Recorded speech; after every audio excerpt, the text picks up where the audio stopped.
El Helesponto, un nombre mítico que a muchos de nosotros nos despierta la imaginación, que nos retrotrae a Homero y la guerra de Troya, a Heródoto mostrándonos a Jerjes cruzándolo junto a su inmenso ejército en un puente de barcas camino de su malhadada expedición a Grecia, a Leardo atravesándolo a nado en busca de su amada Hero, o al polifacético Lord Byron imitando su gesta en 1810. Los Dardanelos son un estrecho de 40 millas de longitud que separa Europa y Asia, al tiempo que une el Mediterráneo con el Mar Negro a través del Mar de Mármara y el Bósforo, en un paisaje jubiloso que nadie se debería perder.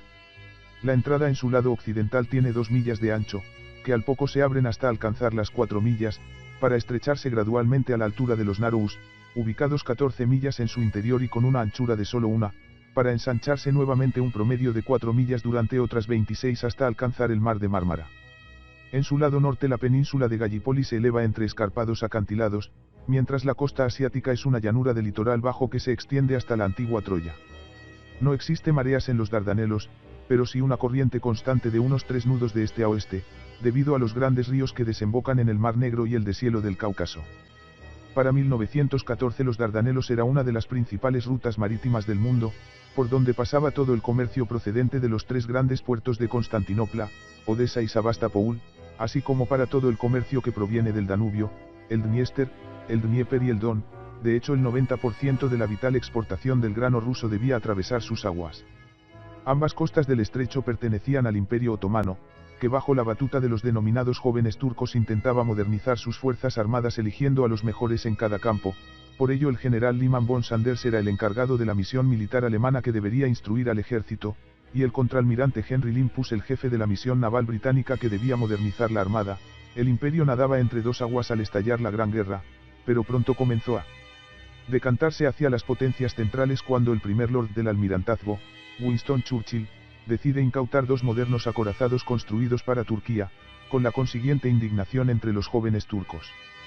Pero el paso decisivo, el que inclinó finalmente la balanza, fue la llegada del Schlachtkreuz SMS Goeben a la entrada de los Dardanelos el 10 de agosto de 1914, y que le fuese permitido el paso y permanencia en aguas otomanas bajo el subterfugio de ser adquirido por la armada turca. Este hecho, que en su momento no parecía ser muy relevante al ocurrir en plenas ofensivas terrestres que en la mente de muchos deberían resolver el conflicto en pocas semanas, fue el detonante de la entrada del Imperio Otomano en la guerra, y consecuentemente el que daría lugar a la campaña que nos ocupa en este hilo. La llegada del SMS Goeben a Constantinopla tuvo varias repercusiones en los mandos navales británicos presentes en el Mediterráneo. El vicealmirante Milne, comandante de la Mediterranean Fleet y que había fracasado miserablemente en la persecución del crucero de batalla alemán, fue relevado del cargo y postergado a un oscuro destino en tierra. Peor experiencia tuvo que vivir el contraalmirante Trowbridge, quien no quiso exponer sus 4 modernos pero desfasados cruceros acorazados al fuego alemán, y que fue llamado a Gran Bretaña para presentarse ante un consejo de guerra, en el que fue finalmente exonerado de todos los cargos pero no volvió a tener un mando en la mar.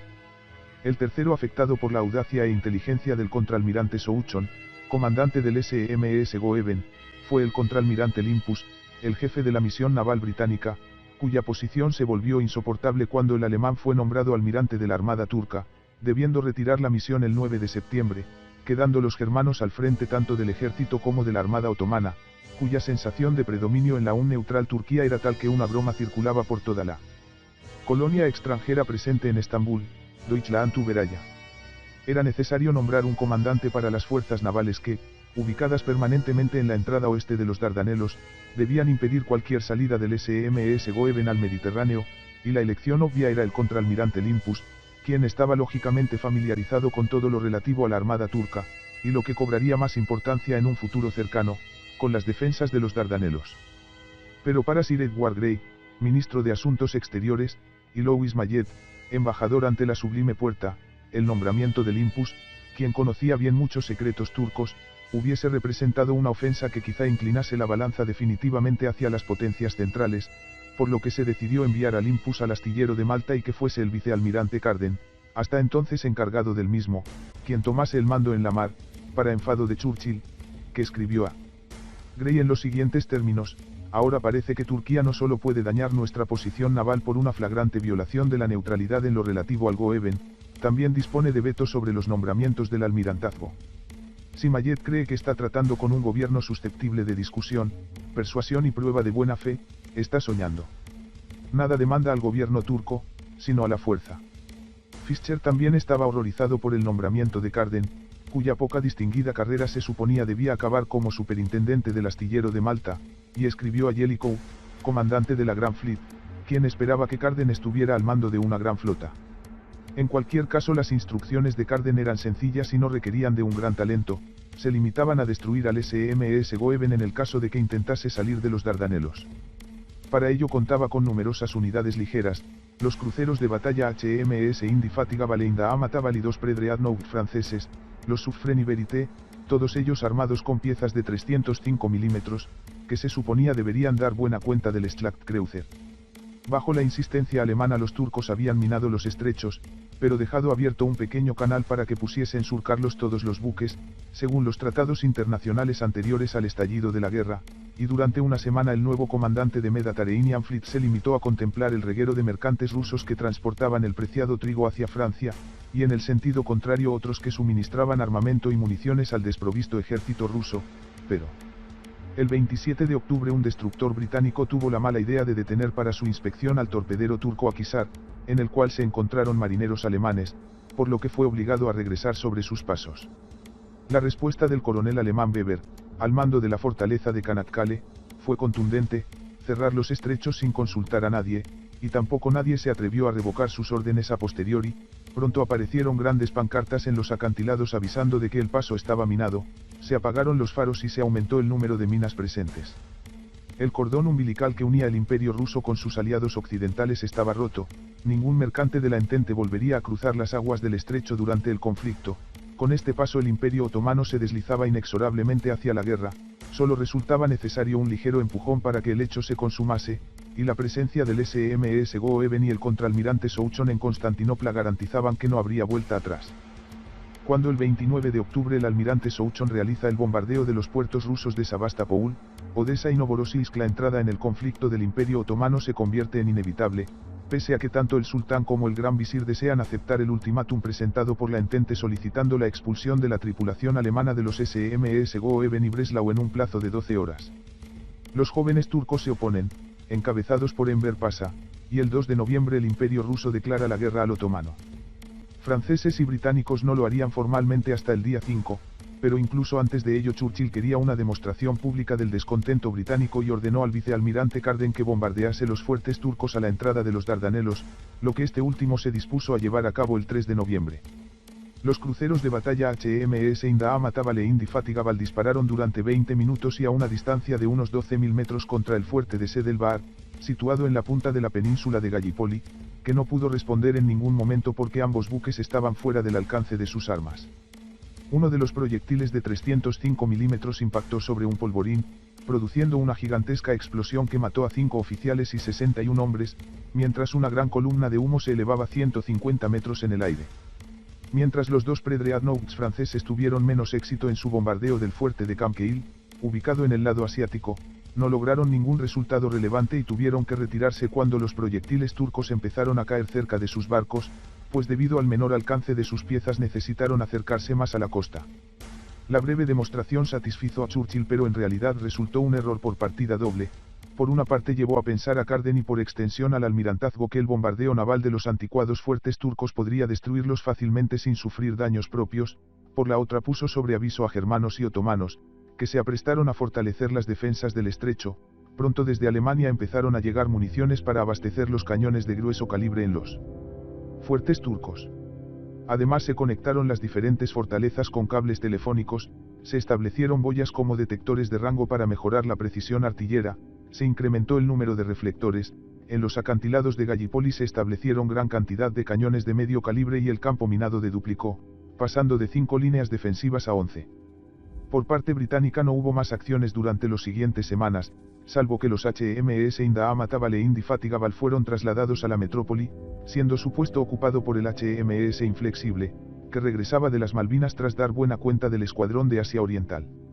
Para finales de noviembre la guerra de movimientos en el frente occidental era historia, dos infranqueables líneas defensivas paralelas se extendían desde Suiza hasta el mar, los franco-británicos habían sufrido casi 1 millón de bajas y no había visos de que la matanza pudiese detenerse a medio plazo, aunque el general French, al mando de la BEF, seguía pensando que enviando más y más hombres contra las líneas germanas en algún lugar se produciría la ansiada ruptura del frente.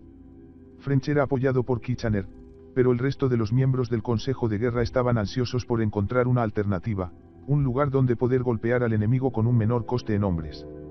En el pasado Gran Bretaña siempre había utilizado su poder naval, cuando combatía a una potencia continental, para montar operaciones en teatros secundarios que terminaban por agotar al rival, como ocurrió en España y Portugal durante las guerras napoleónicas. Ahora la Royal Navy contaba con una inmensa fuerza que sin embargo parecía impotente para ayudar al ejército, para frustración de dos mentes inquietas como el Lord del Almirantazgo y el Lord del Mar, Churchill y Fischer, que por entonces daban vueltas sobre el plan báltico, una descabellada idea de desembarcar un ejército en Pomerania. La primera mención a un ataque a los Dardanelos surgió en el Consejo de Guerra del 25 de noviembre, ante las noticias de una ofensiva otomana sobre el canal de Suez. Como medida de contraataque, Churchill sugirió una operación combinada de la Armada y el ejército contra los Dardanelos, una idea en principio brillante que captó la atención de Kitchener, cuya figura dominaba los consejos, pero declaró que en ese momento no había tropas disponibles para tamaña empresa. A la pregunta de Fischer sobre la posibilidad de convencer a los griegos para un desembarco en Gallipoli apoyado por la Royal Navy, el ministro de Exteriores Grey respondió que cualquier esperanza al respecto sería ilusoria, por lo que el Consejo pasó a debatir otros asuntos. Pero la semilla de una campaña en los estrechos ya estaba sembrada, y no tardaría en germinar. A finales de diciembre la posibilidad de una guerra de desgaste interminable en el frente occidental parecía cada vez más probable. Todos los miembros del Consejo de Guerra estaban de acuerdo en que Francia era el teatro decisivo, pero la mayoría creía que se podía hacer poco progreso allí a menos que las potencias centrales estuvieran ocupadas en otros frentes. La inquietud de Churchill por los sangrientos ataques frontales en Francia le llevó a escribir al primer ministro Asquith: no hay otra alternativa que enviar a nuestros soldados a masticar alambre de púas en Flandes, sin duda con el plan báltico rondándole en la cabeza. Asquith no respondió cuando, por extraordinaria coincidencia, una voz del exterior, una llamada urgente de un aliado inquieto, precipitó un cambio de rumbo en la política británica. En las primeras horas del 2 de enero la Oficina de Relaciones Exteriores recibió un mensaje del Gran Duque Nicolás, comandante en jefe del ejército ruso. El ejército turco está amenazándonos seriamente en el Cáucaso, explicaba el Gran Duque.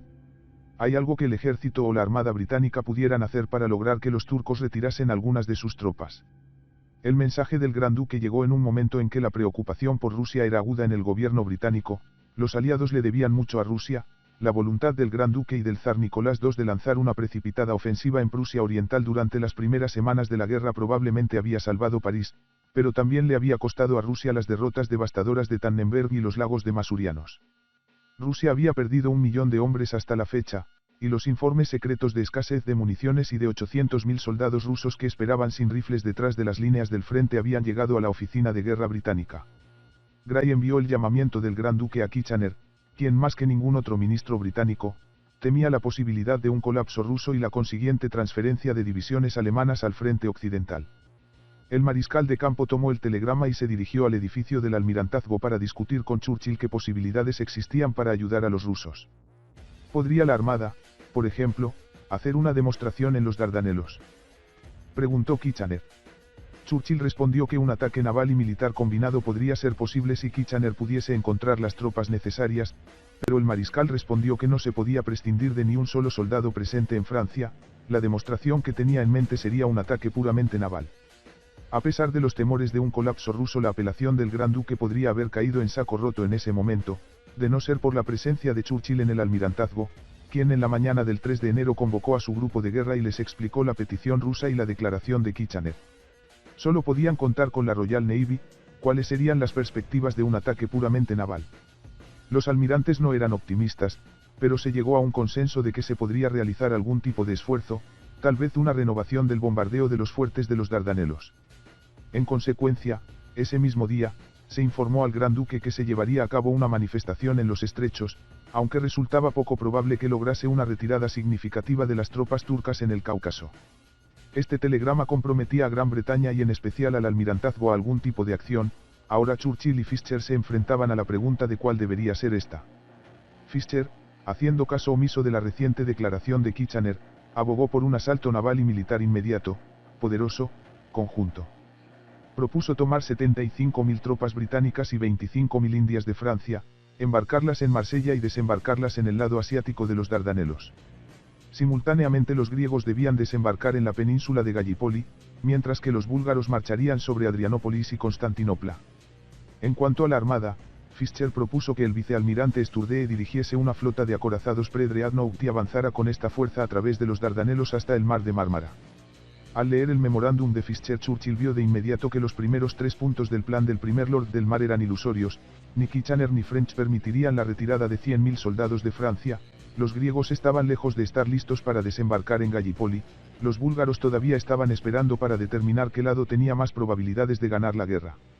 El único elemento del plan de Fischer que estaba dentro de las posibilidades del almirantazgo fue la sugerencia del primer Lord del Mar de que los antiguos acorazados forzaran el estrecho, si es necesario por su cuenta. A esta propuesta Churchill se mostró inmediatamente atento.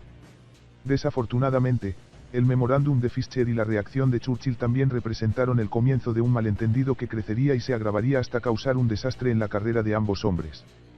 Fischer, escribiendo el memorándum en su habitual lenguaje florido, nunca mencionó ni imaginó una ofensiva naval que intentaría forzar a los Dardanelos solo con barcos, pero Churchill, incluso mientras descartaba los elementos poco realistas de la carta de Fischer, aprovechó la referencia del viejo almirante para forzar el estrecho con antiguos acorazados. 6 clase Canopus y 9 clase Majestic, catalogados como los barcos menos valiosos de su majestad, debían ser desguazados en 1915, utilizarlos en un asalto puramente naval no necesitaría el permiso de Kitchener o la ayuda de los griegos y los búlgaros. Se creía que los fuertes de los Dardanelos estaban armados principalmente con cañones antiguos, que podían ser superados por los pesados cañones navales, los barcos los bombardearían sin tener la necesidad de acercarse y, por lo tanto, se mantendrían intactos. Una vez que la flota hubiera superado las decrépitas fortalezas turcas, los campos de minas podrían limpiarse rápidamente y los buques de guerra podrían navegar hasta el mar de Mármara. Bajo este prisma, una brillante visión estratégica se abrió ante los ojos de Churchill. El odiado Goeben resultaría hundido y nada se interpondría entre los acorazados aliados y Constantinopla. Tan tambaleante era el Imperio Otomano que incluso una amenaza a su capital derrocaría al Estado, y si no se rindiesen, los acorazados causarían estragos en la ciudad. La capital turca estaba construida en gran parte con madera y los cañones de la flota podrían crear un infierno. La única fábrica de municiones de Turquía y sus principales fábricas de armamento se encontraban en el mar de Mármara, dentro del alcance de los disparos navales. Las líneas ferroviarias a Europa y, en la costa asiática, a Anatolia, se extendían a lo largo de la costa. El ejemplo de Goeben también fue, en cierto modo, alentador. Si la aparición ante Constantinopla de un solo crucero de batalla armado con 10 cañones de 28 centímetros había sido fundamental para llevar a Turquía a la guerra, seguramente la llegada de una docena de acorazados con 48 cañones de 305 milímetros debería ser suficiente para expulsarla. Con Turquía fuera de la guerra, la ruta marítima a Rusia se reabriría, las municiones occidentales fluirían hacia el ejército ruso y el trigo se exportaría a Occidente. Los vacilantes estados neutrales de los Balcanes, Grecia, Rumanía y Bulgaria, sabrían a quién favoreció la diosa Victoria y se apresurarían a unirse a la causa aliada.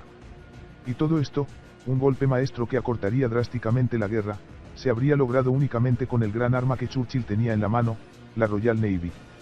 No resulta complicado imaginar el estado de euforia interior que Churchill debió sentir durante los días en lo que el plan para alcanzar Constantinopla y sacar a Turquía de la guerra tomaba forma. Si todo salía según lo planeado, la Royal Navy habría ganado la guerra, él habría ganado la guerra, solo con el uso inteligente de anticuados acorazados en el lugar adecuado. El primer Lord del Almirantazgo tenía prisa. El 3 de enero envió urgentemente el siguiente telegrama al vicealmirante Carden: ¿considera usted que forzar los Dardanelos solo con buques de guerra es una operación viable? Se utilizarían viejos acorazados equipados con protecciones contra minas, que serían precedidos por buques carboneros u otras naves mercantes operando como barreminas. La importancia del resultado final justificaría severas pérdidas. Infórmeme de su punto de vista. Para un hombre como Carden, educado en la vieja escuela de Nelson o Mahan, para quienes atacar una fortaleza artillera con barcos era casi un sacrilegio, la propuesta de lanzar una flota en el interior de los estrechos ante la oposición de numerosos fuertes artillados y cientos de minas debió resultar un tanto desconcertante, de modo que el día 5 respondió de forma cauta con el siguiente mensaje: no creo que los Dardanelos puedan ser tomados de forma rápida, podrían ser forzados por operaciones prolongadas con gran número de buques. Esta respuesta, aunque prudente, fue suficiente para alentar a Churchill, quien la leyó ante el Consejo de Guerra y luego la llevó de vuelta al almirantazgo para su discusión. Fischer vio el telegrama de Carden y no expresó ninguna opinión, pero más tarde Churchill escribió: en este momento parecía no solo favorecer a la empresa, sino tratarla como un asunto prácticamente decidido. En consecuencia, el 6 de enero, Churchill envió otro mensaje a Carden, sin consultarlo previamente con Fischer: sus puntos de vista son compartidos por las altas autoridades. Por favor, telegrafíe en detalle su idea sobre cómo se desarrollarían las operaciones prolongadas, qué fuerza necesitaría y cómo considera que deba ser empleada. El Consejo de Guerra se reunió nuevamente el 8 de enero. Kitchener pensaba que los alemanes estaban a punto de comenzar una nueva ofensiva en Francia. En realidad esta no se concretaría hasta el 22 de abril y con objetivos limitados, en lo que se denominó Segunda Batalla de Ypres. Lloyd George apeló por una contramedida británica en otra parte, su preferencia eran los Balcanes, para llevar ayuda a Serbia. Kitchener respondió que French todavía creía que las líneas alemanas en Francia podían romperse e insistió en que no se debe hacer ningún esfuerzo en otro teatro hasta que la imposibilidad de romper el frente alemán en Francia haya sido demostrada. En cualquier caso, agregó que si se lanzara una ofensiva en un teatro secundario, los Dardanelos parecían ser el objetivo más adecuado. 150.000 hombres podrían ser suficientes para ayudar a la flota a forzar el estrecho y capturar Constantinopla. Pero tras realizar esta observación, Kitchener volvió a su mantra invariable: desafortunadamente no tengo tropas disponibles. Nadie en el Consejo de Guerra cuestionó los argumentos de Kitchener. En esta etapa del conflicto todo lo que el señor supremo de la guerra decía era aceptado sin cuestionarlo. Si Kitchener creía que un ataque en el estrecho podría tener éxito, entonces podría tenerlo. Y si Kitchener decía que no había tropas británicas disponibles para tal empresa, ninguna lo estaba. En la mañana del 12 de enero el detallado plan operacional de Carden llegó a Londres. El vicealmirante sugirió un progreso gradual, bombardeando y silenciando los fuertes uno a uno. Primero atacaría las fortalezas de entrada desde fuera del estrecho, una vez estas fuesen destruidas progresaría lenta y metódicamente por el mismo. Las numerosas baterías secundarias de la flota silenciarían las armas ocultas y se ocuparían de las baterías móviles. Los dragaminas limpiarían un canal a través del cual los acorazados se acercarían gradualmente hasta los fuertes principales en los Narrows y los demolería hasta tener vía libre hasta el mar de Mármara. El tiempo requerido para las operaciones dependería en gran medida de la moral del enemigo bajo los bombardeos, cuyas guarniciones estarían muy endurecidas por la presencia de alemanes. También por las condiciones climáticas, las galernas resultan frecuentes en esta época del año, quizá podría hacerlo todo en un mes aproximadamente. El gasto de municiones sería grande y la fuerza requerida debía constar de 12 acorazados pre-dreadnoughts, 3 cruceros de batalla, para poder lidiar con el Goeben una vez llegados al Mármara, 3 cruceros ligeros, 16 destructores, 6 submarinos y 12 dragaminas. El plan fue discutido el mismo día por el grupo de guerra del Almirantazgo, que incluía a Fischer, Wilson, Jackson y Oliver. Nadie protestó. El plan produjo una gran impresión en todos los que lo vieron, dijo Churchill más tarde. Tanto el primer Lord del Mar como el jefe de Estado Mayor, Oliver, parecieron favorables. Nadie en ningún momento arrojó la menor duda sobre su solidez técnica del plan. Por el contrario, todos lo trataron como una propuesta extremadamente interesante y esperanzadora. De hecho, Fischer hizo una propuesta de gran importancia. Sugirió enviar a Carden el nuevo acorazado HMS Queen Elizabeth, el primero de una clase de 5 acorazados armados con 8 cañones de 381 milímetros.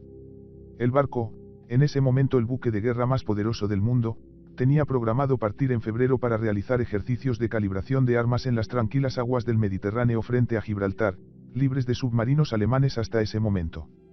Fischer ahora propuso que el acorazado probara sus enormes armas contra las fortalezas turcas en los Dardanelos en lugar de disparar inútilmente todas sus municiones al mar en Gibraltar. A mediados de enero Churchill y el Almirantazgo estaban dispuestos a que la flota recorriese 40 millas por una estrecha vía de agua defendida por fuertes equipados con cañones pesados y también por numerosas baterías de obuses móviles, en contra de las tradiciones navales británicas. Aunque lejano existía un precedente esperanzador, cuando en 1807, durante las guerras napoleónicas, el almirante Sirion Duckworth atravesó los Dardanelos en demanda de su aliado ruso, cruzándolo en ambos sentidos con 7 navíos de línea sufriendo la pérdida de solo 46 muertos y 235 heridos.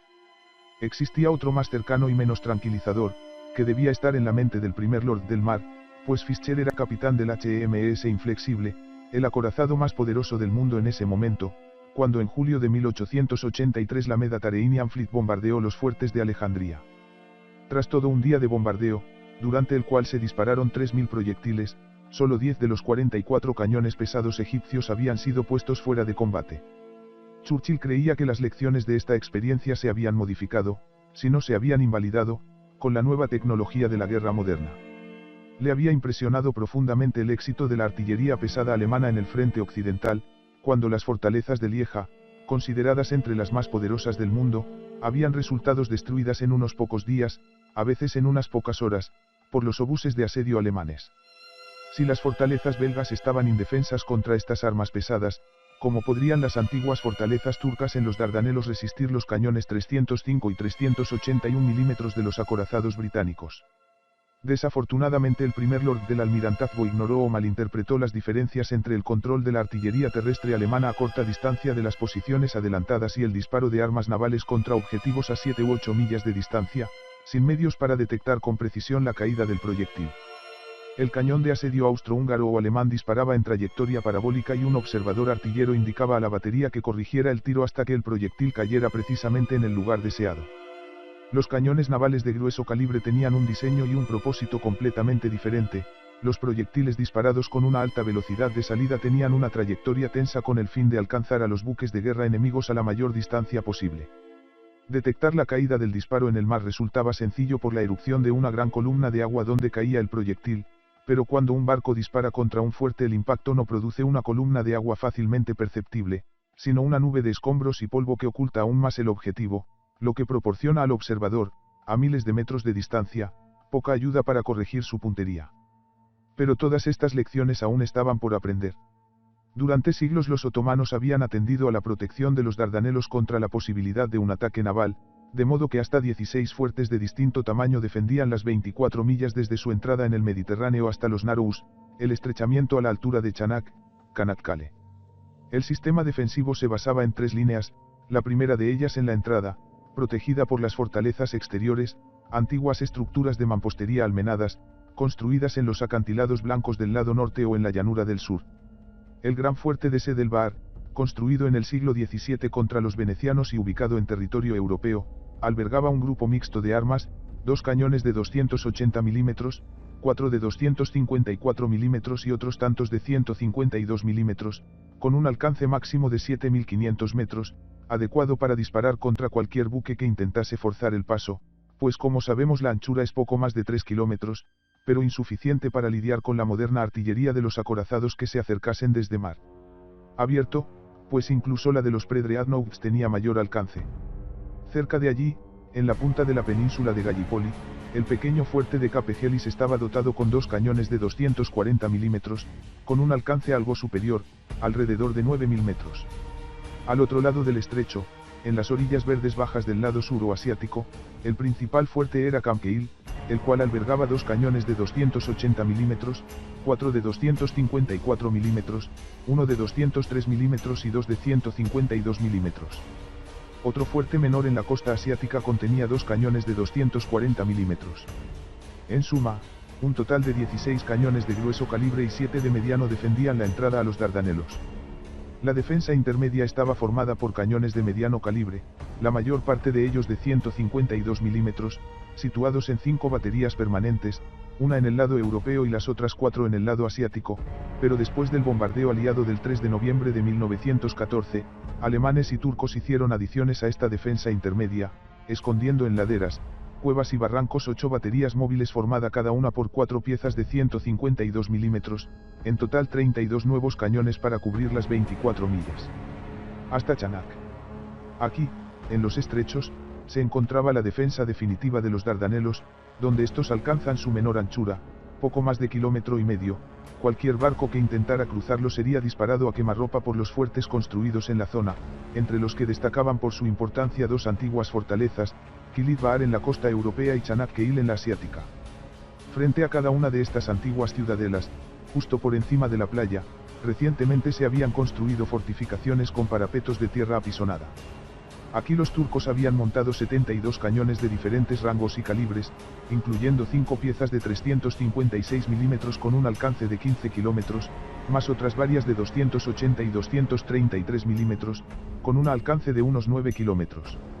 Aunque menos de una veintena de estas armas eran de diseño moderno, las municiones eran limitadas y la cadencia de disparo bastante lenta, representaban un obstáculo formidable. Pero el eje de la defensa se encontraba bajo el agua entre las fortalezas de ambas costas, 10 líneas sucesivas, más otra que corría paralela a la costa asiática, distanciadas 80 metros entre sí y que contenían un total de 324 minas. Ningún buque podría llegar al Mármara sin que antes hubiesen sido dragadas. Antes de que la flota prevista para la campaña de los Dardanelos llegase a reunirse, Churchill tuvo que lidiar con una marejada en el seno del almirantazgo, o mejor dicho, un mar de fondo que se convertiría en maremoto transcurridos unos meses. De repente, tras una reunión del Consejo de Guerra el 13 de enero donde el primer Lord del Almirantazgo expuso con toda su vehemencia y capacidad de persuasión las ventajas que proporcionaría el plan previsto, Fischer se opuso frontalmente al mismo. Las razones del primer Lord del Mar no están del todo claras, más allá de su idea preconcebida sobre que la Armada debía usarse como lanzadera del ejército, y que arriesgar barcos solo tenía sentido en un compromiso en el Mar del Norte. También debió influir comprobar cómo la campaña en los Dardanelos relegaba el plan báltico, su obsesión desde que ocupó el puesto, a un segundo plano, e hizo saber a Churchill que el traslado de buques al Mediterráneo debilitaría a la Royal Navy en el Mar del Norte. Para el primer Lord del Almirantazgo no resultó complicado demostrar con números lo erróneo de este planteamiento. La ventaja de la Grand Fleet sobre la Ochse Flotte no dejaba de aumentar, sobre todo ahora que empezaban a asignarse los 5 nuevos acorazados clase Queen Elizabeth, a los que seguirían otros tantos clase Revenge, todos ellos armados con cañones de 381 milímetros. Fischer apeló entonces al regreso de la flotilla de destructores asignada a la campaña contra Turquía, pero los números seguían siendo muy favorables a los británicos respecto a los alemanes, y por último a que si los Predreadnoughts resultaban hundidos, se perderían con ellos sus tripulaciones, que debían formar el complemento de los nuevos acorazados que ahora estaban en astilleros. Este último punto era el único que tenía algo de base, pero resultaba complicado suponer que una docena de antiguos acorazados volasen por los aires junto a todos sus tripulantes, cuando el plan de Carden especificaba que se utilizarían para el bombardeo a distancia de los fuertes turcos, en un avance metódico y sin riesgos. Churchill pensaba que había convencido al veterano almirante, pero se equivocaba, y durante una nueva reunión del gabinete de guerra el 28 de enero, cuando de nuevo se trató el asunto de los Dardanelos, Fischer se levantó de la mesa siendo seguido por Kitchener, quien le preguntó qué ocurría. La respuesta fue que pensaba dimitir, pero el mariscal le hizo ver que era el único que se mostraba en desacuerdo con el plan, que el primer ministro Asquith había tomado una decisión y era su deber acatarla, consiguiendo que regresara a la mesa.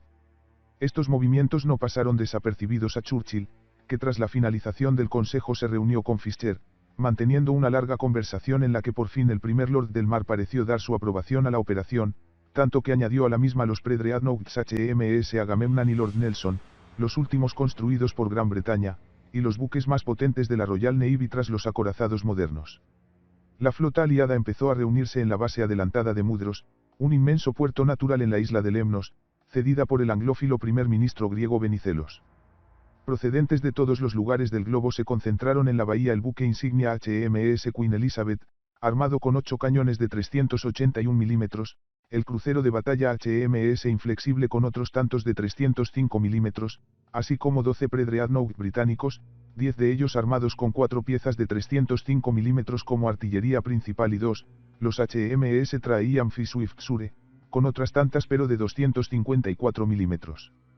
Los franceses añadieron otros 4 Predreadnoughts a la empresa, Suffren, Bouvet, Gaulois y Siar-Lamain, cada uno de ellos armados con 4 piezas de 305 milímetros, por lo que en total la flota reunida portaba 8 cañones de 381 milímetros, 64 de 305 milímetros, 8 de 254 milímetros y 20 de 234 milímetros, estos últimos montados en ambos clase Lord Nelson, a los que sumar una artillería secundaria que superaba el número de 120 piezas de 152 milímetros o calibre similar, que se suponía deberían dar buena cuenta de las baterías móviles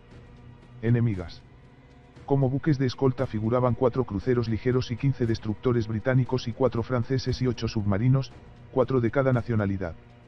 Casi desapercibidos entre tal cantidad de buques pasaban 21 arrastreros británicos y 14 franceses reconvertidos en dragaminas, con tripulaciones civiles, el primer gran error cometido en la empresa que estaba a punto de iniciarse.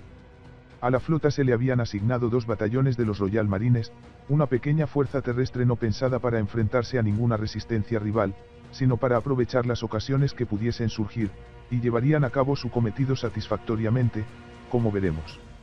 Como adjunto del vicealmirante Carden figuraba el contraalmirante John de Robeck, y como jefe de su Estado Mayor el comodoro Roger Kist, quien había servido como agregado naval en Constantinopla entre 1906 y 1907, años en los que frecuentemente había navegado por los Dardanelos observando detenidamente las fortalezas que lo defendían, y que estaba llamado a convertirse en uno de los protagonistas de la campaña que se avecinaba.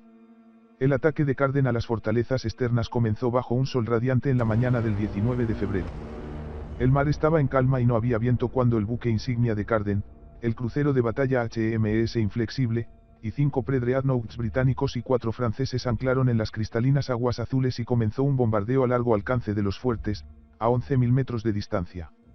Los turcos, con sus cañones fuera de alcance, guardaron silencio.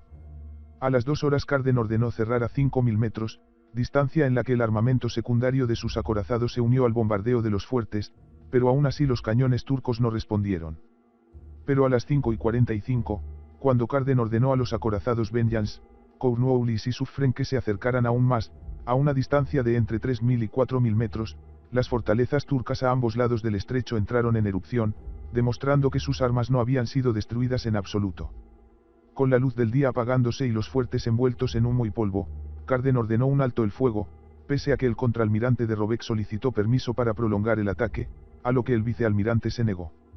Los resultados del bombardeo no fueron concluyentes. Los buques habían disparado 139 proyectiles de 305 milímetros, los fuertes habían sido golpeados en numerosas ocasiones, pero los cañones turcos habían seguido disparando.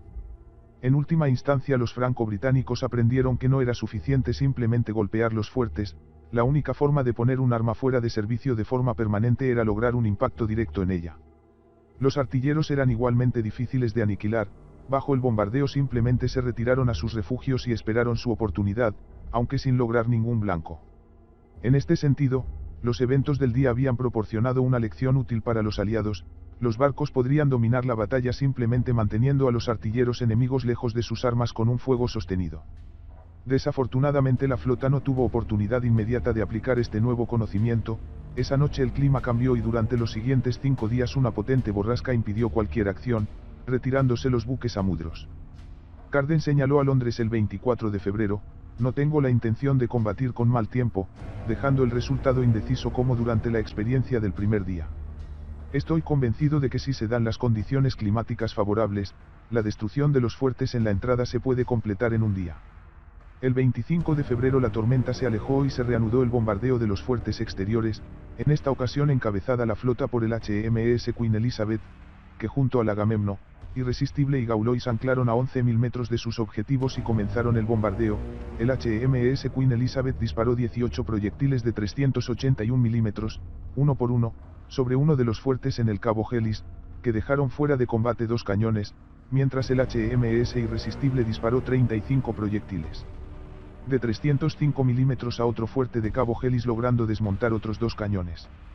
El HMS Agamemnon ancló demasiado cerca de tierra y un fuerte de la costa europea disparó 56 proyectiles contra el acorazado, logrando 7 impactos, que mataron a 3 hombres e hirieron a otros 7.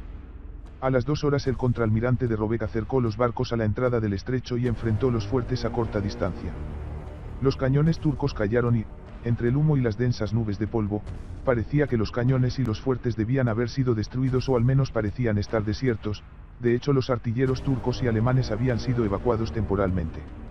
Al final de este día, el vicealmirante francés Émile Gueprate llevó su escuadrón cerca del HMS Inflexible con la banda de música tocando God Save the King y Tipperary, mientras los marineros británicos respondieron tocando la marsellesa. Al día siguiente los acorazados desembarcaron a los infantes de marina para cubrir a los escuadrones de demolición de la armada, por lo general 50 marines que cubrían a 30 marineros, que atravesaron los fuertes de Helis y Camkeil haciendo explotar las armas abandonadas con cargas explosivas. En los desiertos fuertes de Sedelbaar y Camkeil, 19 cañones pesados se transformaron en chatarra, mientras en los emplazamientos cercanos una docena de cañones de mediano calibre Krupp también fueron destruidos. Irónicamente un grupo de marines llegó hasta el pueblo de Kritia, ubicado al pie de una colina llamada Achibaba que dominaba la península de Gallipoli, 7 kilómetros al norte de Sedelbaar. Unos meses más tarde hasta 4 sangrientas batallas se sucedieron por el control del pueblo, pero los británicos nunca volvieron a pisar sus calles. El coste de estas operaciones terrestres fue de 9 hombres muertos o heridos. Sin embargo la resistencia se estaba endureciendo. Las tropas turcas regresaron con mayores fuerzas y para el 4 de marzo expulsaron a los infantes de marina y marineros británicos de Camkeil y Cabo Helis, matando a 22 hombres e hiriendo a 27, pero su cometido de desmantelamiento de los fuertes había sido cumplido. La noticia de que una combinación de disparos navales y partidas de demolición había abrumado a las antiguas fortalezas turcas a la entrada de los Dardanelos y destruido sus armas complacía al almirantazgo y al gabinete. Churchill se encontró rodeado de rostros sonrientes y se mostró impresionado por el número de personas que ahora estaban a favor de las operaciones de los Dardanelos y afirmaban haber contribuido a su iniciación. El 2 de marzo Carden informó al almirantazgo que, si el buen tiempo se mantenía, esperaba llegar al mar de Mármara en 2 semanas. En su reunión del 10 de marzo, el gabinete de guerra empezó a debatir qué hacer después de la toma de Constantinopla. La caída de las fortalezas externas de los Dardanelos también impresionó a los neutrales. Italia aceleró los preparativos para unirse a la Entente, pero las repercusiones fueron especialmente significativas en los Balcanes. Si la flota británica estaba a punto de aparecer ante Constantinopla y el Imperio Otomano iba a colapsar, ninguno de los estados balcánicos deseaba estar ausente en el reparto de los despojos. Los búlgaros empezaron a inclinarse hacia los aliados, y más importante aún, el 1 de marzo, el gobierno griego ofreció 3 divisiones para desembarcar en la península de Gallipoli.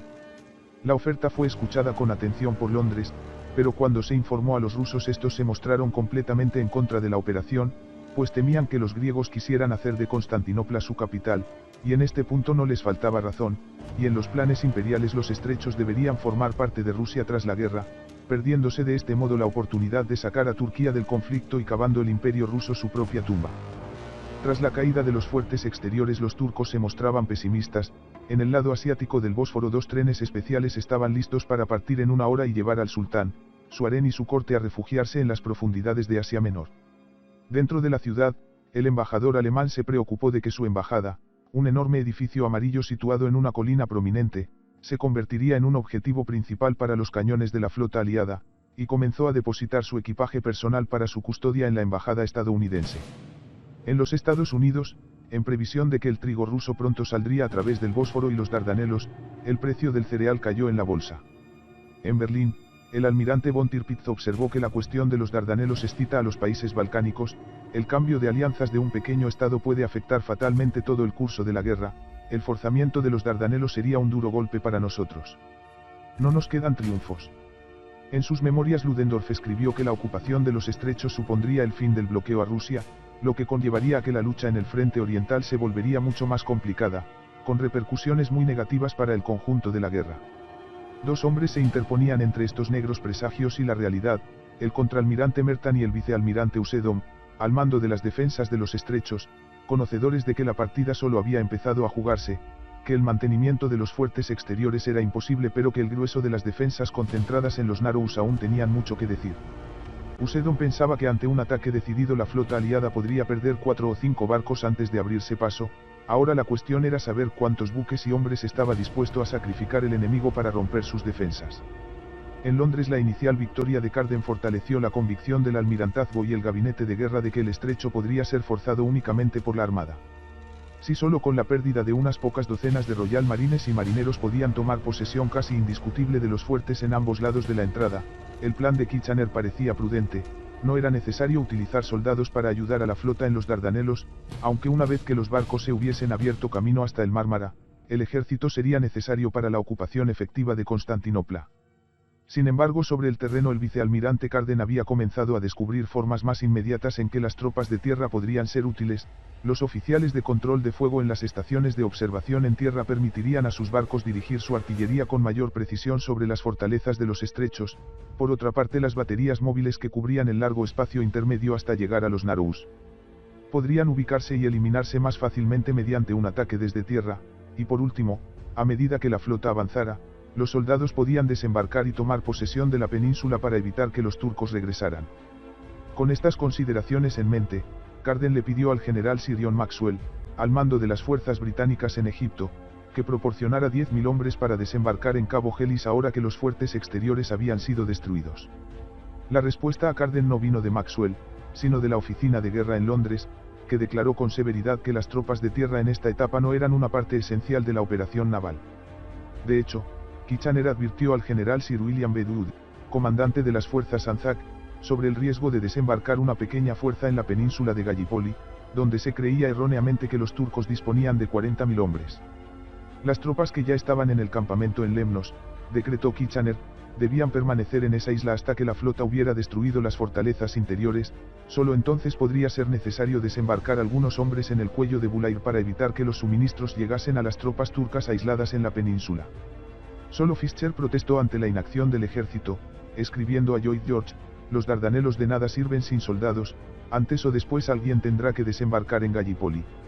Aunque su petición era más que razonable, Carden no podía discutir. Unas semanas antes le había dicho al almirantazgo y al gabinete de guerra que el estrecho podía ser forzado solo por la flota, ahora se veía obligado a hacerlo.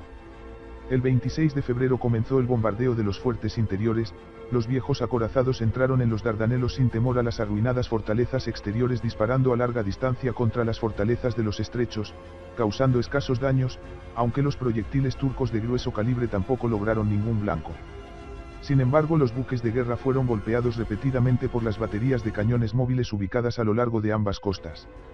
Los proyectiles de 45 kilos de peso disparados por piezas de 15 centímetros no podían aspirar a paralizar, y mucho menos hundir, un acorazado por antiguo que fuese, pero los repetidos impactos resultaban desconcertantes, y los acorazados hicieron todo lo posible para localizar y eliminar estos adversarios con su artillería secundaria.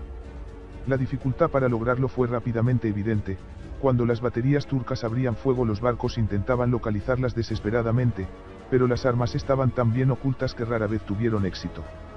Además, los cañones cambiaban de posición todos los días y, en aquellas ocasiones en que los disparos navales se volvieron precisos, los artilleros turcos y alemanes simplemente se retiraron a sus cuevas o refugios hasta que terminaba el bombardeo para mover sus cañones a otra posición oculta entre el matorral o los barrancos, y poco más tarde volvían a abrir fuego. También tuvo éxito por parte de los turco-alemanes el uso de docenas de dummy guns, que no eran otra cosa que troncos de cedro pintados en gris para confundir al adversario, que gastó inútilmente mucha munición confundiéndolos con cañones. Irónicamente, cuando el éxito inicial de Carden incitó a los prohombres en Londres a autofelicitarse y alentó a los gobiernos de los Balcanes a reexaminar sus alineamientos diplomáticos, el ataque naval contra los Dardanelos comenzó a flaquear. Desde el 1 de marzo en adelante, el progreso del ataque se hizo cada vez más lento. La siguiente etapa consistía en avanzar eliminando las baterías en los fuertes de los estrechos, en Chanak en el lado asiático y Kilid Bahar en Gallipoli, y para lograr este resultado Carden pretendía usar las tácticas que tan bien habían funcionado contra las fortalezas externas. En primer lugar, bombardeo de largo alcance, cuando los cañones turcos hubiesen sido silenciados, un compromiso más cercano para abrumarlos con disparos a quemarropa. Desafortunadamente para los aliados, la geografía local, que había favorecido a los franco-británicos en su ataque a las fortalezas externas, ahora beneficiaba a los turcos. Al atacar las fortalezas exteriores, los barcos pudieron usar una amplia extensión del mar Egeo para maniobrar mientras concentraban su fuego en una pequeña área. Sin embargo, ahora se invirtió la ventaja geográfica. Las defensas intermedias y de los Narew solo podían ser atacadas desde el interior del estrecho canal de agua y, a medida que las naves se trasladaban a este espacio confinado, podían ser sometidas a fuego concentrado de artillería tanto de las baterías móviles como de las piezas de grueso calibre en las fortalezas. Las disposiciones tomadas por el contraalmirante Merton y el vicealmirante Usedom demostraron su validez. Los vulnerables dragaminas no podían internarse en el estrecho hasta que los cañones enemigos hubiesen sido silenciados. Las minas impedían que los acorazados pudiesen acercarse a corta distancia de los fuertes, y los cañones de grueso calibre representaban un serio peligro para buques con escasa capacidad de maniobrar en los estrechos y detenidos ante las mismas. Baterías móviles, cañones de grueso calibre y minas formaban un conjunto defensivo que los marinos no sabían cómo encarar, probablemente con la excepción del comodoro Robert Kiss, quien pronto identificó a los campos de minas como el núcleo de la defensa enemiga, ofreciéndose voluntario para intentar su dragado. Dado el inefectivo bombardeo contra los fuertes otomanos en el estrecho, el 5 de marzo el HMS Queen Elizabeth, que por prohibición expresa del almirantazgo no podía entrar en los Dardanelos, probó algo nuevo anclando en la costa egea de Gallipoli y disparando sus piezas de 381 mm desde esa ubicación con la ayuda de un hidroavión para la corrección del tiro.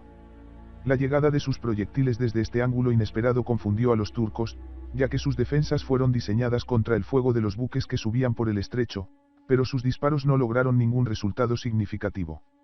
Al mismo tiempo, el acorazado anclado fue golpeado 17 veces por una batería de campaña, sufriendo leves daños en la superestructura pero ninguna baja. Al día siguiente el HMS Queen Elizabeth volvió al mismo lugar para continuar el bombardeo, nuevamente sin resultados apreciables, siendo alcanzado en esta ocasión por 3 impactos de 15 centímetros en la cintura acorazada, que no sufrió ningún daño. Resultaba obvio que el moderno acorazado no lograría nada a menos que entrara en el estrecho para bombardear los fuertes con fuego directo. Ese mismo día los dos clase Lord Nelson se enzarzaron en un combate con las fortalezas en Chanak, sin lograr resultados aparentes y siendo alcanzado el HMS Agamemnon por 8 proyectiles y por 7 el HMS Lord Nelson, que tuvo que retirarse a Mudros para reparar un agujero por debajo de la línea de flotación que inundó 2 compartimentos. Algunos en la flota empezaban a dudar de que los disparos navales funcionaran de cualquier forma. No podríamos seguir gastando municiones en estos bombardeos inútiles, dijo Kiss. También tuvimos que considerar el desgaste de las cañas, que tenían una vida limitada. Mientras tanto Carden se enfrentaba con el grave problema que determinaría el éxito o el fracaso de toda la ofensiva naval, como lidiar con los campos de minas turcos. La mitad inferior del paso de 14 millas hasta los estrechos estaba libre de minas, sin embargo más allá de ese punto 10 líneas sucesivas hábilmente colocadas y protegidas por abundantes baterías se extendían a través del canal navegable. Para su dragado el vicealmirante contaba con 2 docenas de pequeños arrastreros recién convertidos en dragaminas, ligeramente protegidos por placas de acero contra balas y astillas, que contaban con sus tripulaciones anteriores a la guerra, pescadores que ahora formaban parte de la reserva naval. Las embarcaciones tenían tan poca potencia que a una velocidad de barrido de 4 a 6 nudos, no podían hacer más de 2 o 3 en sentido ascendente contra la corriente en el estrecho. El calado de los arrastreros era mayor que la profundidad de las minas desde la superficie, por lo tanto si pasaban por encima de una tenían la posibilidad de volar por los aires, conocimiento que había deprimido algo la moral de las tripulaciones, pero habían aceptado el riesgo y estaban preparados para seguir adelante y dragar los campos minados, hasta la primera vez que se encontraban bajo un intenso fuego de artillería desde la costa. Los disparos de la artillería de medio calibre resultaban una molestia para los acorazados, pero era un asunto mucho más serio para los lentos y desarmados dragaminas. Antes de comenzar su trabajo las tripulaciones de los arrastreros esperaban que la flota hubiera localizado y silenciado las baterías móviles, pero las armas resultaban casi invisibles escondidas en los barrancos. Los mandos británicos se encontraban en una posición difícil, su avance estaba siendo retrasado por el inteligente sistema de apoyo mutuo ideado por Mertan y Usedom, los fuertes, los cañones móviles y los campos de minas dependían unos de otros, los campos de minas bloqueaban el paso del estrecho, las baterías móviles impedían el dragado de los campos minados, los fuertes y sus cañones de grueso calibre protegían a las baterías móviles manteniendo los acorazados a distancia. El resultado fue un estancamiento. Carden empezaba a barruntar que no lograría forzar el paso en las 2 semanas que había predicho. El 1 de marzo, después de que durante todo el día 4 acorazados bombardeasen en vano Fort Dardanos, ubicado al sur de Chanak, y las baterías móviles, se realizó el primer tanteo nocturno contra los campos de minas por parte de 7 arrastreros escoltados por 4 destructores y el crucero ligero HMS Amethyst.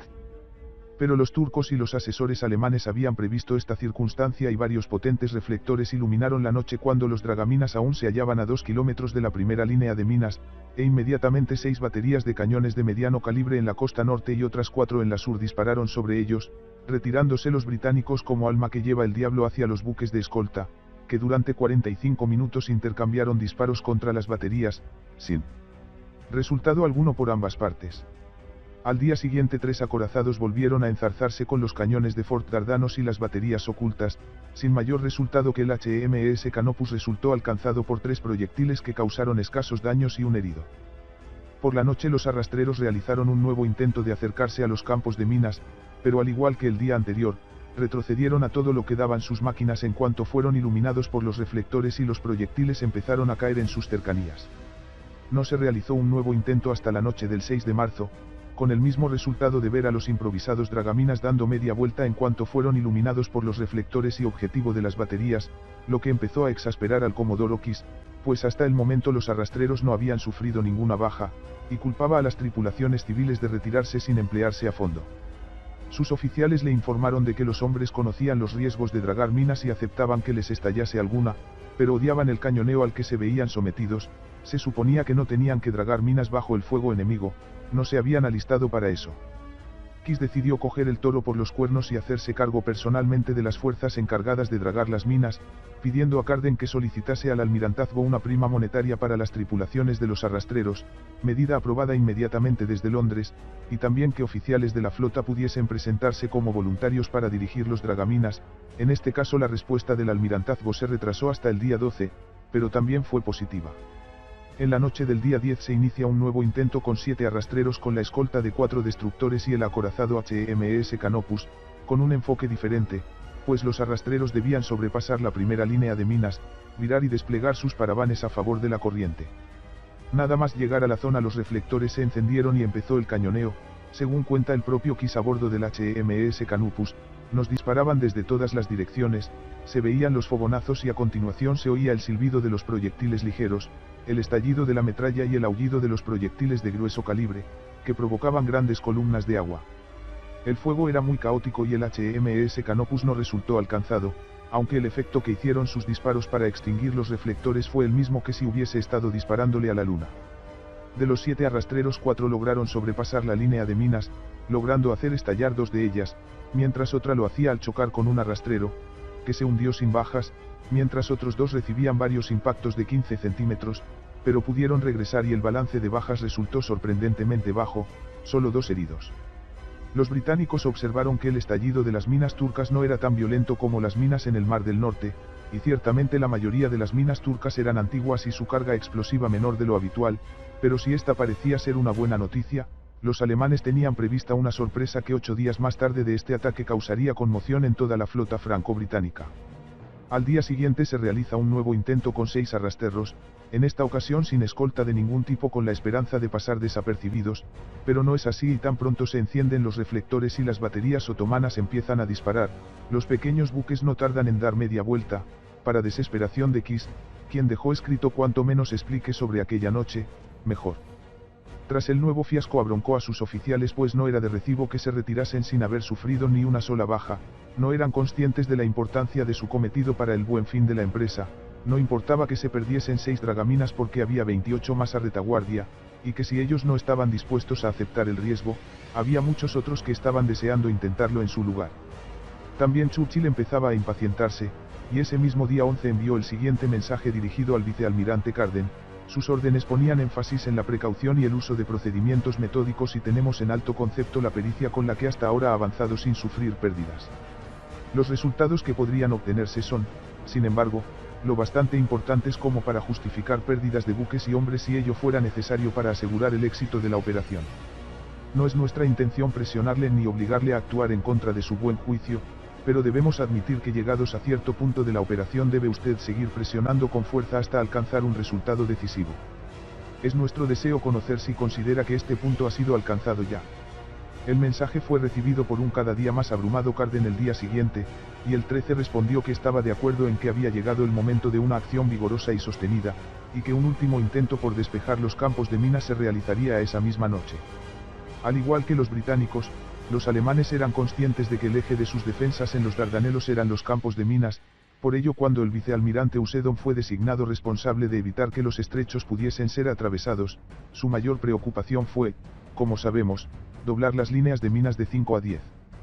El problema es que el Imperio Otomano no había prestado la suficiente atención a este arma, muchas de las ancladas eran antiguos modelos con escasa capacidad explosiva, hasta el punto de que Usedom ordenó que 145 de ellas fuesen revisadas, reparadas y vueltas a colocar en los nuevos campos de minas, ahora equipadas con el potente explosivo alemán Carbonite. La escasez de minas era tal que los turcos recurrieron a rastrear los numerosos campos de minas rusos en las cercanías del Bósforo, tras dragarlas transportarlas cuidadosamente a tierra, equiparlas con Carbonite y anclarlas en los Dardanelos, que en el momento del ataque naval británico estaba protegido por unas 370 minas en total, pero solo existían 36 de reserva para el caso de que algunos de los campos resultasen dragados. Durante los primeros bombardeos británicos dentro de los estrechos el contraalmirante Merken, como sabemos al mando de las fortalezas, observó que los buques enemigos viraban a estribor tras el fin de los mismos para retroceder al Egeo, y pensó que era necesario fondear un nuevo campo minado paralelo a la costa asiática para sacar provecho de esta maniobra. El buque elegido para esta misión fue el pequeño pero moderno minador Nusret, de 365 toneladas y 40 metros de eslora, construido en Kiel en 1911 para la Armada Otomana, donde fue asignado en 1913. Bajo el mando del teniente turco Topaneli Akki, y con la supervisión del teniente coronel alemán Geel, en la noche del 8 de marzo cruzó los campos de minas propios y sembró 20 de ellas en la costa asiática, separadas por un centenar de metros, sin que nadie en el campo franco-británico fuese consciente de ello, ni ese momento ni en los días posteriores, pese a que se suponía que los hidroaviones que acompañaban a la flota aliada eran capaces de visualizarlas en las generalmente cristalinas aguas de los Dardanelos. Esas 20 minas permanecieron desapercibidas durante los siguientes 10 días, sin que nadie fuese consciente de su importancia en los acontecimientos que narraremos en breve, 20 minas que pudieron cambiar el signo de la batalla en ciernes y con ella el destino del mundo. En la madrugada del 14 de marzo se realizó el último gran intento de dragar los campos de minas durante la noche.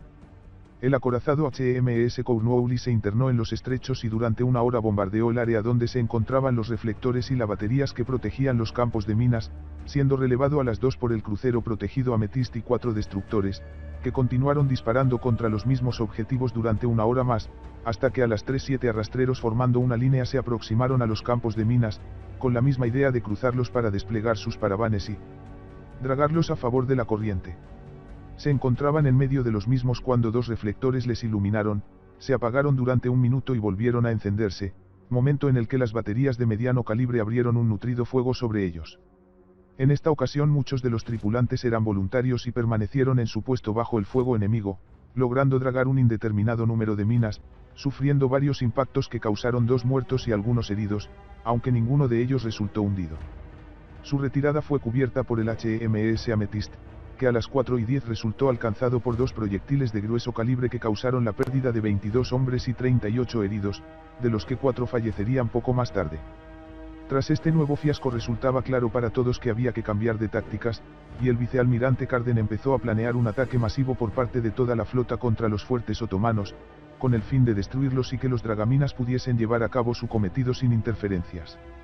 El día 14, tras el enésimo fracaso nocturno de intentar dragar las minas, el vicealmirante Carden recibe el siguiente mensaje de Churchill, que no ayudó a serenar los ánimos del comandante en jefe de la flota.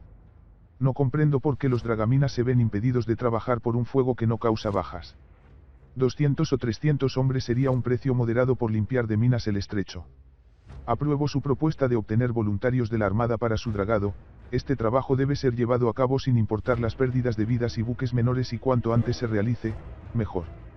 En segundo lugar tenemos informaciones de que los fuertes turcos están escasos de munición, y de que los oficiales alemanes han enviado informes pesimistas y han solicitado a Alemania más munición. Están considerando la posibilidad de enviar un submarino alemano austrohúngaro, pero aparentemente ese plan todavía no está en marcha. Todo lo que le acabo de decir es alto secreto. Hay que impulsar la operación día y noche, las inevitables bajas deben ser aceptadas. El enemigo está hostigado y nervioso en este momento, pero el tiempo es precioso pues la posible interferencia de submarinos es una amenaza grave. Un abrumado Carden respondió que comprendía completamente la situación y que lanzaría su ataque principal lo antes posible, el 17 de marzo. La insistencia de Churchill se debía a que era consciente de que el ataque estaba perdiendo impulso. A mediados de marzo el brillo del éxito creado en Londres por la destrucción de las fortalezas externas por parte de Carden se estaba desvaneciendo mientras se extendía la impresión de un bloqueo en los Dardanelos. En este momento, tras el fracaso de los dragaminas en abrir un paso, hubo tiempo para reevaluar, una oportunidad para volver atrás, para interrumpir la operación si esto parecía sensato. En los primeros debates sobre un ataque a los Dardanelos Kitchener había señalado que la ventaja de un ataque puramente naval era que, si las cosas no iban bien, todo podía detenerse en cualquier momento. Churchill admitió que si el gabinete de guerra eligiera este curso, terminar la campaña no sería difícil, un gesto con una varita y toda la armada reunida en los Dardanelos desaparecería como si nunca hubiese existido. Pero existían muchas razones por las que no se agitaba ninguna varita, ahora el prestigio nacional se había invertido en la expedición, ni Gran Bretaña ni Francia deseaban que el enemigo o los neutrales presenciaran el espectáculo de las potencias de la Entente retirándose ante un contratiempo. Además, el propio Churchill creía apasionadamente que el bloqueo era solo temporal, que los campos de minas serían barridos, que la flota forzaría el estrecho y derrocaría al Imperio Otomano, y al menos por el momento, todos los colegas del primer lord estaban de acuerdo con él. Curiosamente, incluso Fischer, dijo Churchill más tarde, nunca fue más firme en su apoyo. El primer lord del mar, que tenía una especie de sentimiento de que el asunto era demasiado para Carden, incluso se ofreció para comandar personalmente el asalto, pero Churchill le persuadió para abandonar la idea. El almirantazgo apoyó unánimemente la continuación del ataque, como lo hicieron el gabinete de guerra, la oficina de guerra, la oficina de relaciones exteriores y el primer ministro. La sangre de todos ardía, dijo Churchill. Había una disposición viril para continuar la lucha. Pero todo el proyecto descansaba en los hombros de Carden, debía atreverse a romper las defensas sin importar el precio a pagar. Sin embargo, al mismo tiempo que los aliados se estaban preparando para perseverar, La moral de los artilleros turcos y alemanes en los Dardanelos estaba aumentando tras varios días de combate rechazando al enemigo. En esa época, el embajador estadounidense en Turquía, Henry Morgenthau, visitó los fuertes en Amidye, cerca de Chanak, y en Kilit Bahar. En Amidye, descubrió que casi todos los artilleros eran alemanes y que el alemán era el idioma que se hablaba de forma habitual. Al otro lado de los estrechos, en Kilit Bahar, el embajador encontró una escena muy diferente de la capacitación y calmada profesionalidad de los alemanes en Amidye. Todo era entusiasmo y actividad. Evidentemente, los alemanes habían sido excelentes instructores, pero había más que eso, porque las caras de los hombres se iluminaban con ese fanatismo que alimenta la moral de los soldados turcos. Por encima de los gritos de todos, pude escuchar el canto del líder, entonando la oración con la que los musulmanes se habían apresurado a luchar durante 13 siglos, Alá es grande, solo hay un Dios, y Mahoma es su profeta. Ambos bandos estaban preparados para lo que sabían sería la batalla decisiva, aunque antes de ello un hecho inesperado convulsionaría el mando británico de la flota aliada. En la mañana del 15 de marzo, tras pasar otra mala noche debido a la tensión, el vicealmirante Carden informa al comodoro Kiss que no está en condiciones de asistir a la conferencia de capitanes prevista, que su intención es abandonar el mando. Tanto Kiss como de Robeck intentan convencerle para que reconsiderase su postura, indicándole que este paso significaría el fin de su carrera, pero tras 6 meses en el mar con responsabilidades crecientes Carden sentía que había llegado a su límite. Al día siguiente fue reconocido por un médico de Harley Street, una calle de Londres con abundantes consultorios médicos, hasta el punto de que Harley Street se ha convertido en sinónimo de atención médica privada en Gran Bretaña, quien diagnosticó que el vicealmirante estaba al borde de un colapso nervioso y que necesitaba al menos 3 o 4 semanas de absoluto reposo, libre de cualquier preocupación. Carden telegrafió a un estupefacto almirantazgo su renuncia y partió hacia Malta en el crucero protegido HMS Minerva, el mismo día en el que se suponía debía encabezar el gran ataque previsto contra las defensas de los Dardanelos. Resultaba urgente encontrar un sustituto, que por antigüedad debía ser el contraalmirante Wemyss, comandante de la base de Mudros, quien generosa y sensatamente decidió apartarse a un lado para que el puesto de comandante en jefe de la flota recayera en el contraalmirante de Robeck, quien llevaba varios meses como adjunto de Carden, había estado presente en todos los combates anteriores y conocía perfectamente la flota y a sus capitanes. Para el general Birdwell, de las tropas Anzac, que había observado a ambos almirantes durante una visita a Mudros, de Robeck valía como una docena de Carden, aunque menos impresionado se mostraba Churchill con el contraalmirante, pensando que uno no podía sentir que su entrenamiento y experiencia hasta este periodo le hubiesen llevado a pensar profundamente en los aspectos más amplios de la estrategia y las tácticas. Pero de Robeck tenía una cualificación abrumadora, estaba presente en la escena en un momento en el que al almirantazgo empezaba a sentir urgencia en completar sus gloriosos planes, por lo tanto Churchill aceptó de forma inmediata nombrarle vicealmirante interino. El día 17 Churchill envió el siguiente mensaje al flamante comandante en jefe de la flota aliada, mensaje personal y secreto del primer Lad. Al otorgarle a usted con plena confianza el mando de la flota independiente del Mediterráneo, supongo que usted considera, después de un análisis personal e independiente, que las operaciones propuestas son acertadas y practicables. Si no lo cree así no dude en decirlo, si lo cree, entonces ejecútelas sin más demora a la primera ocasión favorable, y que la fortuna le asista. De Robeck respondió que aceptaba completamente el plan de Carden y que, si el tiempo acompañaba, llevaría a cabo el ataque al día siguiente, el jueves 18 de marzo de 1915. El 16 de marzo el vicealmirante interino de Robeck, con su bandera en el HMS Queen Elizabeth, presidió la conferencia de capitanes donde se analizó el plan del enfermo vicealmirante Carden para un ataque general contra los estrechos por parte de toda la flota, 18 buques capitales, un portahidroaviones y más de 20 cruceros y destructores. La escuadra se reorganizó en 3 divisiones y 7 subdivisiones, la primera división formada por los 4 buques más modernos bajo el mando directo del vicealmirante de Robeck, la segunda por 8 predreadnoughts británicos bajo el mando del recién nombrado comodoro Hayes Adler a bordo del HMS Ocean y la tercera constituida por los 4 predreadnoughts franceses más la adición de los británicos HMS Triumph y HMS Prince George, con el vicealmirante Geprate izando su insignia en el acorazado Suffren. El detalle sería como sigue. Primera división. Primera subdivisión, Queen Elizabeth e Inflexible. Segunda subdivisión, Agamemnon y Lord Nelson. Segunda división. Tercera subdivisión, Ocean, Irresistible, Albion, Vengeance. Cuarta subdivisión, Swift y Majestic. Quinta subdivisión, Canopus y Cornwallis. Tercera división. Sexta subdivisión, Suffren, Bouvet, Gaulois, Siar-Lamein. Séptima subdivisión, traía Amphi Prince George. La idea general era silenciar los cañones turcos en los estrechos al tiempo que se dragaban las minas, pues si bien la experiencia había demostrado que resultaba muy complicado destruir los fuertes a una distancia mínima de 7.300 metros, la existente entre la línea de minas número 10 a Chanak, se esperaba que el fuego concentrado de toda la flota lograse abrumarlos lo suficiente, como ocurrió con los fuertes exteriores, para que los dragaminas pudiesen actuar con relativa seguridad. Una vez obtenido el permiso por parte del almirantazgo para que el HMS Queen Elizabeth pudiese penetrar en los Dardanelos, la primera división formaría la línea A, que a una distancia de 12.800 metros tomaría como objetivo a los principales fuertes otomanos en los estrechos, los números 13, 16 y 17, Rumili, Amidie II y Namazie, en la península de Gallipoli y los 19 y 20, Amidie y Chemenlik, en la costa asiática. Los HMS Prince George y Triumph se ubicarían en la línea imaginaria que marca la distancia de 13.700 metros a los Narrows, el primero en el lado europeo y el segundo en el asiático, con la misión de disparar contra las baterías de mediano calibre que se hallaban en ambas costas, mientras la línea B, constituida por los 4 acorazados franceses de la sexta subdivisión, esperaban su turno a 13.700 metros del estrecho, para que cuando los barcos integrantes de la línea hubiesen empezado a dominar sus objetivos, pasar entre ellos avanzando gradualmente hasta los 7.300 metros con las mismas fortalezas que los primeros como blanco de sus cañones, mientras la línea avanzaba hasta los 10.900 metros con el fin de bombardear el fuerte número 24, Anadolu Medjidie, a la salida de los estrechos.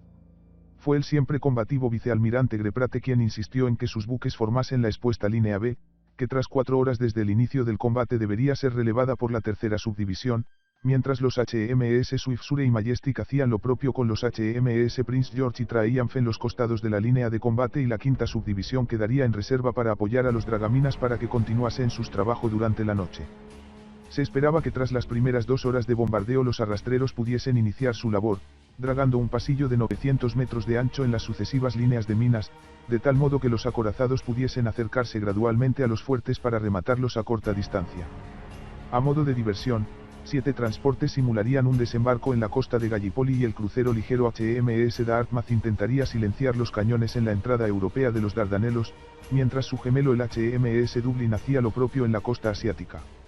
La observación del fuego estaría a cargo de hidroaviones procedentes del HMS Ark Royal, que debería mantener un aparato constantemente en el aire, y la defensa contra posibles minas flotantes estaría a cargo de un piquete armado que acompañaría a cada buque capital, listo para hacer estallar cualquier posible peligro en este sentido. En total las líneas A y B pondrían en liza 8 cañones de 381 mm y 32 de 305 mm al inicio de la batalla, que se enfrentarían a 42 de un calibre de 203 mm o mayor, 6 de ellos de 356 mm, en los fuertes principales, en un paraje claramente delimitado de entre 1.5 y 3 kilómetros de ancho y 8 de largo, donde la sorpresa era imposible y el objetivo de unos y otros claramente definido. Si los turcos perdían el control sobre esos pocos kilómetros de mar, la batalla para ellos estaría perdida y con ella posiblemente la guerra.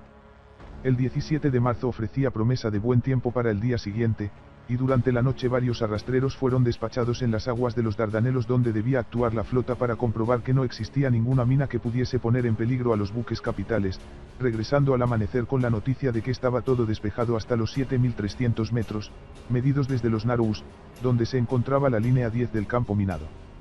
Las 20 minas fondeadas 10 días antes por el Nusret pasaron totalmente desapercibidas, también para los hidroaviones que sobrevolaron la zona, y que según pruebas realizadas en torno a la isla de Tenedos, deberían haber podido localizarlas en las cristalinas aguas del estrecho. La flota zarpa al completo de Mudros a las 8:15 de la mañana, bajo un cielo límpido y con el mar en calma, alcanzando la entrada a los Dardanelos antes de las 10, esperando durante media hora a que la bruma de la mañana se hubiese despejado totalmente para penetrar en los mismos.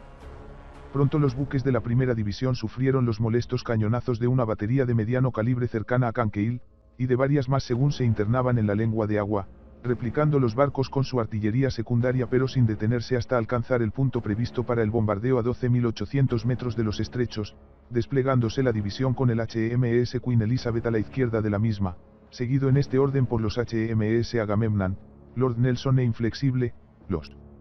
barcos sin anclar y manteniendo la posición contra la corriente utilizando los motores Los cañones de 381 mm del moderno acorazado abrieron fuego a las 11:25 contra el gran fuerte de Amidiei, 19 en el mapa, en Chanak, costa asiática, mientras el HMS Agamemnon disparaba contra Rumili, 13, el HMS Lord Nelson contra Namazie, 17, y el HMS Inflexible contra Amidiei 2, 16, todos en la costa de Gallipoli. Algo más atrasado el HMS Triumph se centraba en intentar destruir Dardanos, 8, la más formidable de las baterías intermedias, que contaba con 5 cañones Krupp de 15 centímetros. Pese al molesto fuego de las baterías ocultas por el momento, el bombardeo se desarrollaba sin mayores percances, pues la primera división se encontraba fuera del alcance de los cañones de grueso calibre ubicados en los fuertes, que tras unos pocos disparos iniciales, que cayeron cortos, soportaron el intenso bombardeo en silencio. Sobre las 11:50 el polvo levantado por las explosiones ocultaba al HMS Queen Elizabeth el fuerte Amidiei, cambiando de blanco los británicos y disparando contra el vecino fuerte de Chemenlik, 20, dotado con 2 piezas de 356 mm, una de 240 mm y otra de 210 mm, que a las pocas salvas resultó centrado, estallando un polvorín con gran estrépito. A mediodía de Robeck pensó que había llegado el momento de que la línea B se uniese al bombardeo, dando instrucciones para que los acorazados de Geprate navegasen entre sus naves hasta alcanzar la línea teórica de 9100 metros con el fin de atacar los mismos objetivos desde más cerca.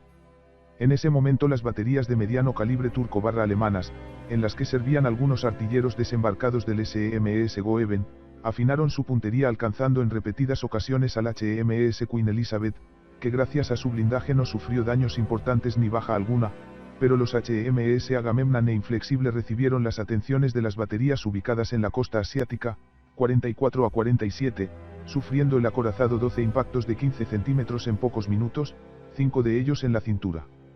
blindada que no causaron mayor daño, pero los otros 7 demolieron parte de la superestructura y llegaron a atorar momentáneamente una pieza de 305 milímetros.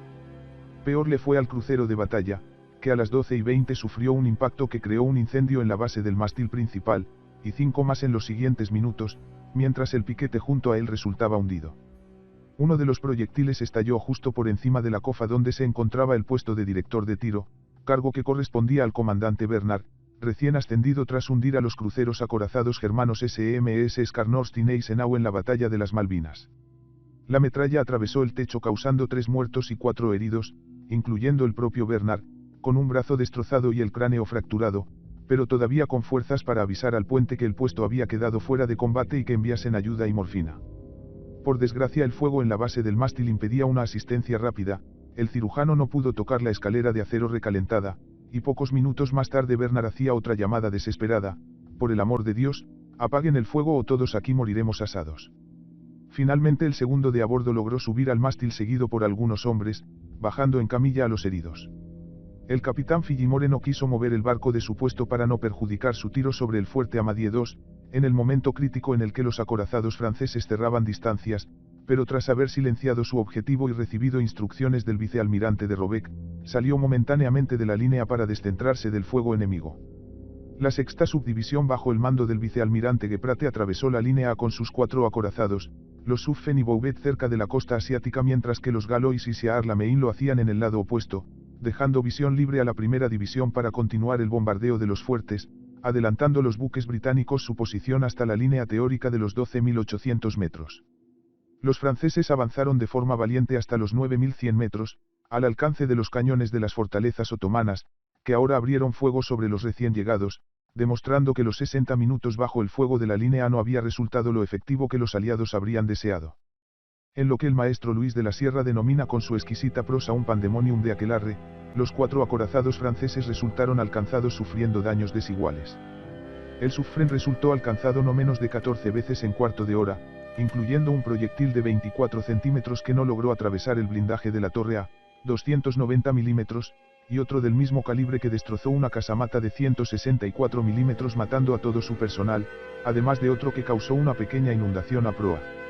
El Bouvet fue el blanco del fuerte Mesudie, 7, recibiendo varios impactos que inutilizaron 2 casamatas, mientras tanto el puente como el compartimento de la dirección sufrieron sendos incendios. El Gaulois fue alcanzado por un impacto en el castillo de proa que causó poco daño, pero un segundo proyectil, presumiblemente de 356 milímetros, impactó en la amura de estribor a la altura de la línea de flotación, sin penetrar la cintura acorazada, pero esta se dobló debido al impacto desgarrando el casco en una longitud de 7 metros, creando una vía de agua que no pudo ser taponada, de modo que su capitán ordenó salir de los Dardanelos hacia las Islas Rabbit, a la entrada de los mismos y cerca de la isla de Tenedos, donde hubo que vararlo para efectuar reparaciones temporales antes de que se hundiese. Fue escoltado por el Shah Arlamein, que sufrió daños menores en la superestructura, aunque más tarde requirieron reparaciones en Bizerta hasta mayo.